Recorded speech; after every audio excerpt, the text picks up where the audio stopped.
আমার তো সময়টা নাই, আমি 30 মিনিটে বসুন্ধরা বুঝাই করবো। আমার কাছে ওই সময় থাকলে আমি আপনার জন্য আন্দোলন করবো।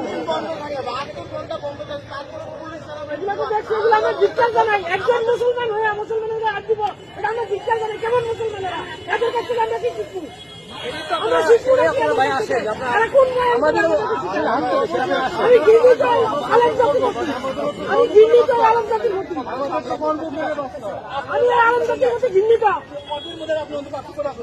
এরা আলেম সমাজের কলঙ্ক, এরা আলেম না, এরা আলেম সমাজের কলঙ্ক।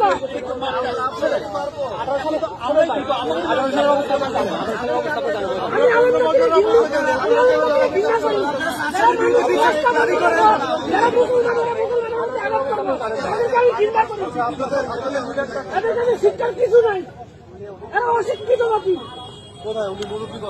আলেম সমাজ অশিক্ষিত জাতি, এদের কাছে শিক্ষার কিছু নাই, কোনো কিছু নাই আলেম সমাজের কাছে। তাবলিগ বলতে কোনো কথা নেই, তাবলিগ কেন আছে? তাবলিগ কি সাধারণ মানুষ আছে? এটা আলেম সমাজ আছে। আপনি কথা বলেন না, চুপ করেন। আপনি যেদিন আপনি মুসলমান, আপনি মুসলমান, আপনি মুসলমান, মুসলমান